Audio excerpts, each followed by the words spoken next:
Same.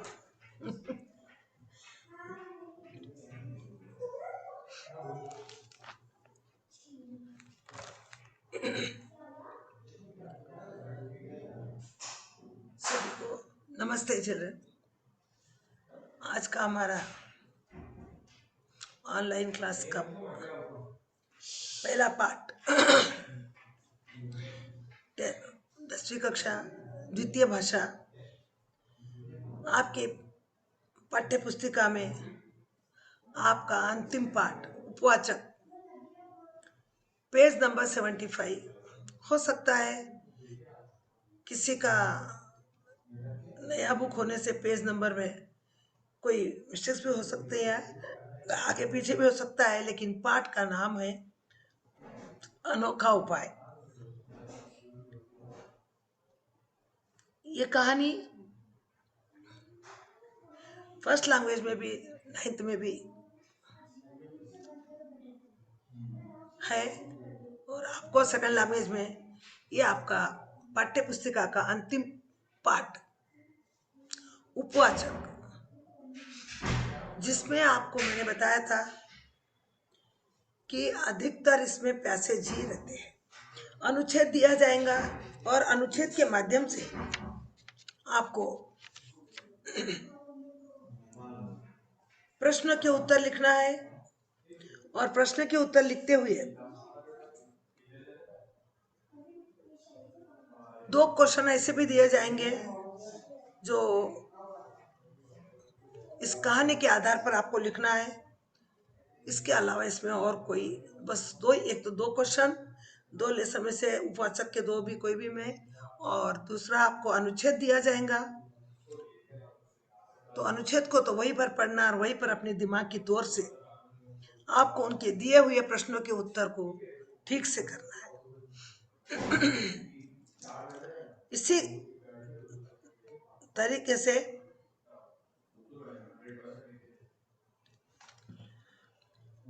आपको ये अनोखा उपाय, अनोखा शब्द का अर्थ है अजीब और उपाय का अर्थ है तरीका।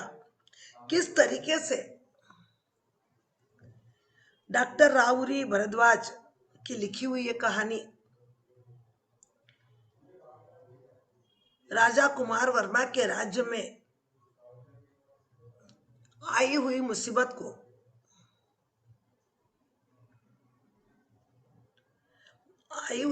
से चिंता का कारण बन चुकी थी और उसको कैसे उन्होंने दूर किया, इस कहानी के माध्यम से हम समझेंगे, जानेंगे। और कभी कभी हमको ये भी पता चलता है कि हमको अपनी गलती, अपनी भूल हमें दिखाई नहीं देती है, तब हमें अन्य लोगों की सहायता लेनी पड़ती है। उसी बात को लेकर डॉक्टर राहुरी भरद्वाज ने इस कहानी के माध्यम से कौन सा ऐसा उपाय किया उस राजा ने ताकि उसकी समस्या हल हो चुकी थी। कई साल पहले की बात है। एक राजा था, उसका नाम राजा कुमार वर्मा। वह हरित नगर का राजा था। वहां की प्रजा उसे बहुत चाहती थी। प्रजा राजा को कब चाहती है ये हमको भी समझ में आता है। कोई भी हम उसके हितैषी कब बन सकते हैं, हम उसके प्रिय कब बन सकते हैं, जब वो हमारे हित के बारे में सोचता है। तो राजा जनता का प्रिय कब बन सकता है ये हमको समझना है कि वह प्रजा के प्रति वात्सल्य भाव रखता था, प्रेम भाव बनाए रखता था। और उसी प्रेम भावना के जब उसके ऊपर कोई विपत्ति आई, राज्य के ऊपर, राज्य के प्रजा के ऊपर, तो उसका निराश होना, उदास होना, हताश होना बहुत ही सही था। और उसी कारण से राजा कुमार वर्मा प्रजा के प्रति क्यों चिंतित था, इसके बारे में शासन इस कविता का कहानी में डॉक्टर राहुरी भारद्वाज ने हमें समझाया है कि एक समय था, राजा कुमार वर्मा का शासन काल में राज्य हरा भरा था। हरा भरा का मतलब किसी प्रकार की कोई बाधा नहीं थी, चारों ओर सुख शांति, सुख चैन, न अन्न की कमी, न हवा की, न पानी की, चारों ओर सुख समाधि से राज्य हरा भरा था। अब हरा भरा शब्द समझना है आपको, इसमें नहीं दिया गया, लेकिन आपको व्याकरण की दृष्टि से बताना है कि ये हरा भरा क्या है, किस व्याकरण में आता है। तो आपको इसमें इसका कोई उल्लेख नहीं है, लेकिन व्याकरण की दृष्टि से, व्याकरण की परिभाषा से आपको समझना है कि यह शब्द समास है। कैसे? हरा और भरा, तो कौन सा समास हो गया? द्वंद्व समास। तो हरा भरा था, लेकिन एक समय ऐसा आया, राज्य में सारी फसलें सूख गई। फसलें यानी जो अनाज थी, खेत था, यानी किसके कारण सूख जाता है अनाज की, खेतों की फसल?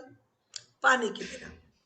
पानी का अगर अभाव हो जाए तो सारी फसलें सूख जाती है, और सारी फसलें सूख जाती है तो अन्न की कमी हो जाती है। और इसका में सही कारण है कि वर्षा का न होना, यानी राज्य के ऊपर दुविधा का आना। सारी फसलें सूख गई, तालाब और गड्ढे भी सूख गए, छोटे छोटे तालाब थे वो भी सूख गए, पानी का जहाँ कई गड्ढे थे वही, यानी चारों ओर पानी का अभाव हो गया। एक पानी का अभाव, आप देखते हो कभी कभी कि वर्षा आने पर अधिकतर कौन प्रसन्न होते हैं? एक तो बच्चे और दूसरे किसान। क्यों? कि बच्चों को खेलने में मजा आता है, और किसान को अपने अनाज बोने का आनंद आता है, कि जब तक वो अपने, आप और हम चाहते हैं, कभी बोलते हैं पानी की क्या कमी है, हमारे घर में तो बहुत पानी है, उस पानी से हम खेत की सिंचाई कर देंगे। लेकिन यह नामुमकिन होता है, जब तक वर्षा की के द्वारा उस जमीन की सिंचाई नहीं होती, तब तक वो जमीन उपजाऊ नहीं बन सकती, और उसके में पौधे लहलहाते नहीं। इसीलिए वर्षा का न आना अकाल का संदेशा होता है, और यही कारण उस राज्य में भी हो गया। जीव नदियां बची थी। अब जीव नदियां किसे कहा गया है यहाँ पर, क्या है इसका अर्थ? जीव नदियां, नदियां है ने, क्या है इसका पर्यायवाची शब्द नदी का? सरिता, तटनी, ये इसके पर्यायवाची शब्द है।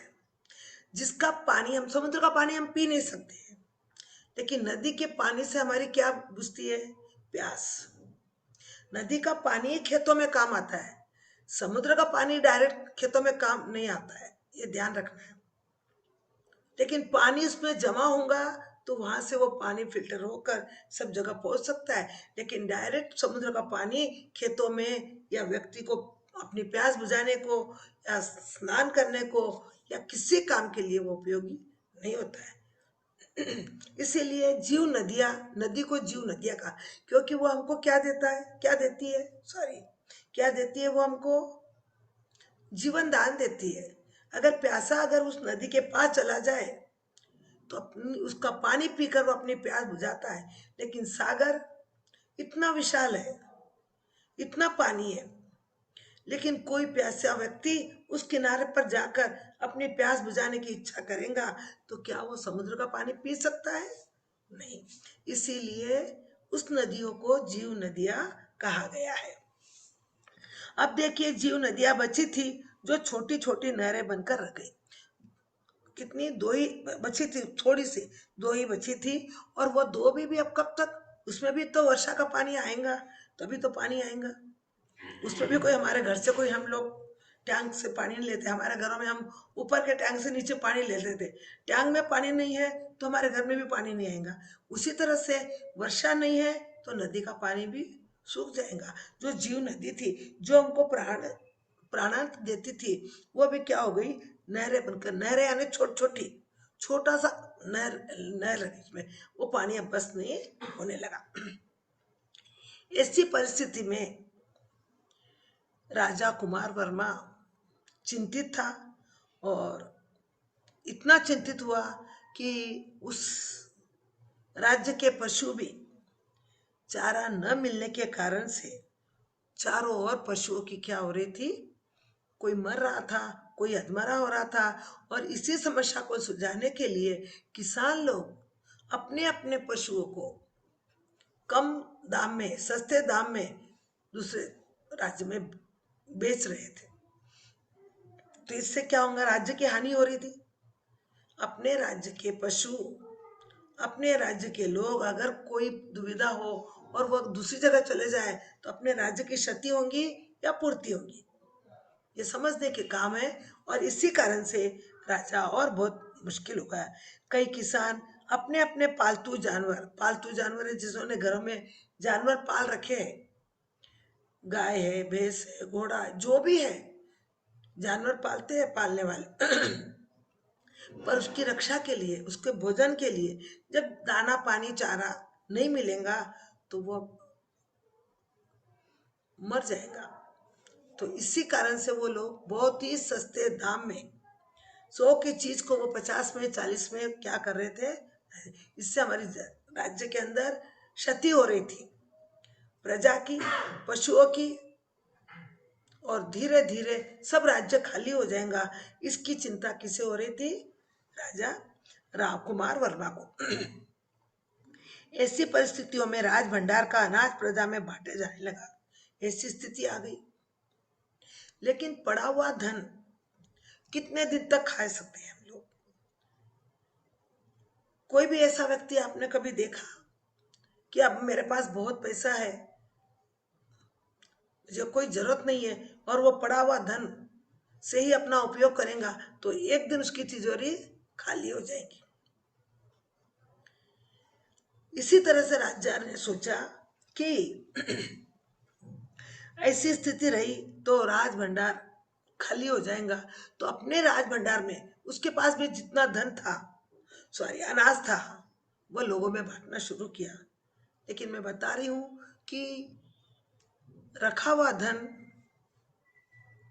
बिना किया हुआ काम, बिना काम किया हुआ पैसा कभी भी पूर्ण नहीं होता। जिंदगी में जब तक हम रहते हैं तब तक हमें धन की और अनाज की रोज के रोज हमें उसको करेंगे तभी हमारा काम पूर्ण होगा। ऐसा रखा संचय किया हुआ धन कुछ ही दिनों में खत्म हो जाता है। यही चिंता राजा को सताने लगी और उसने अनाज प्रजा में बांटने लगा। अड़ोस पड़ोस के राज्यों में अनाज उधार लिए जाने लगा। अब सोचा कि आज नहीं तो कल वर्षा होंगी, तो अड़ोस पड़ोस अगल बगल में जो राजा राज्य था उन राजा से अनुनय विनय करके उसने वहां से उसको उधार लिया। लेकिन जब ये बात ध्यान में रखना, एक बार कर्ज लेने लग जाए हम लोग, चाहे वो किसी स्थिति में हो, अनाज का हो, पैसे का हो, चाहे कोई भी स्थिति में, तो उस व्यक्ति का फिर वो कर्ज कभी खत्म होता नहीं, क्योंकि समस्या आगे समझ हो ही नहीं जाती है। इसीलिए राजा को ये भी चिंता सताने लगी। गंभीर रूप से सोचने लगा कि आखिर कौन कब तक देगा, कब तक मुझे उधार देगा, और कब तक मैं उधार लेता रहूं। तो यह सोचकर उसको भविष्य की चिंता सताने लगी कि अब क्या होगा मुझे। राजा उत्पन्न परिस्थितियों के बारे में गंभीर रूप से सोचने लगा। उसको मालूम है हिंदी में कहावत है कि पूत के पैर पालने में दिखाई दे सकते हैं। उसको मालूम है हमारा भविष्य क्या होने वाला है। अब ऐसी स्थिति हो गई तो आगे कोई अच्छा होने वाला नहीं है।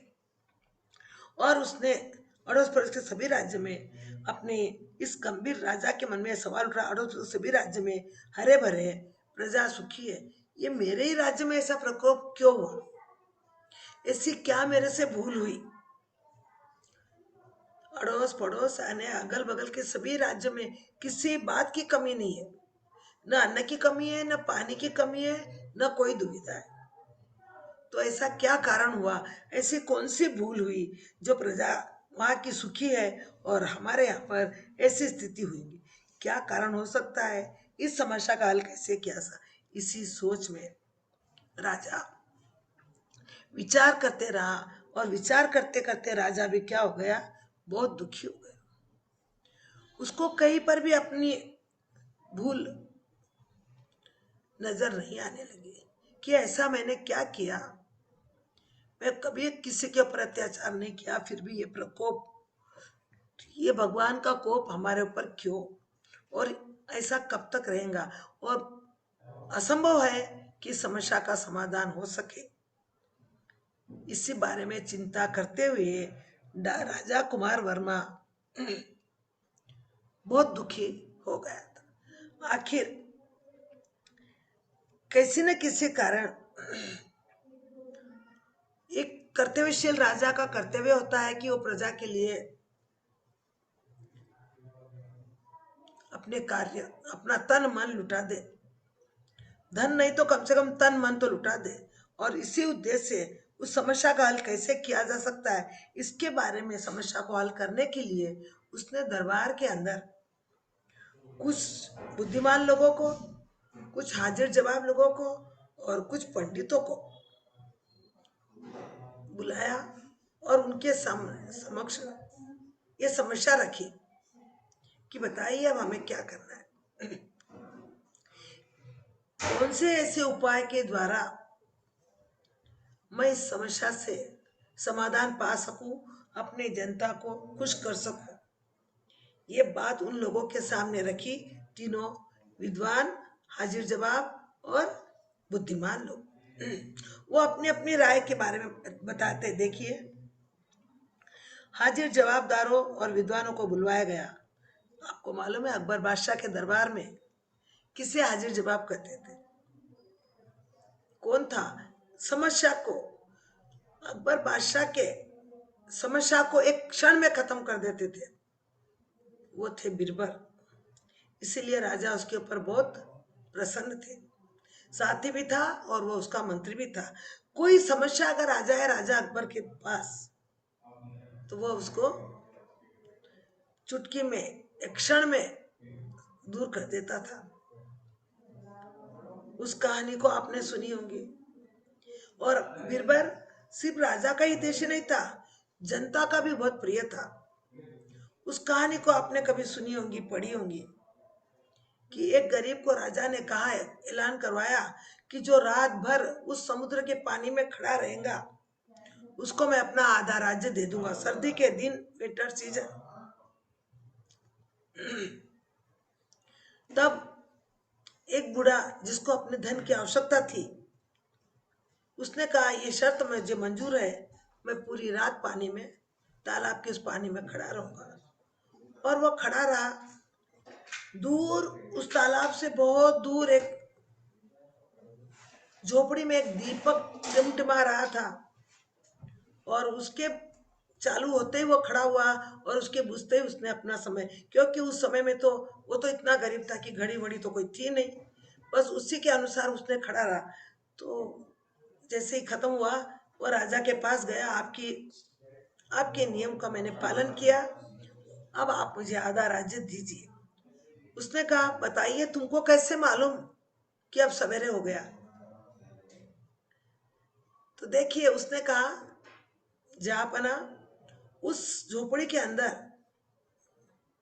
एक टिमटिमाता दीपक पूरी रात जल रहा था, और जैसे ही वह बुझ गया, अब मैं समझ गया कि अब क्या हो गई है, भोर हो गई है। क्योंकि कोई भी व्यक्ति, वो इतना गरीब झोपड़ी में छोटा सा दीपक लगाता है, तो रात के अंधेरे में उसका उपयोग करता है, उजाला होते ही उसको क्या कर देता है, बंद कर देता है। इसी माध्यम से मैंने अब दिन हो गया है, प्रभात हो गई है, रात खत्म हो गई है, इसको मैंने समझ लिया। अब देखिए उसने क्या किया। तो राजा ने कहा कि अब तेरे को कोई इनाम नहीं मिलेगा, क्योंकि तेरे को वो झोपड़ी के दीपक का गरमास तेरे को मिल गई, इसलिए तू अपने काम में कामयाब नहीं हुआ। अब यही समस्या लेकर बेचारा बूढ़ा व्यक्ति बीरबल के पास गया और कहा कि देखिए उसकी हाजिर जवाबी और उसकी बुद्धिमानी। उसने कहा कि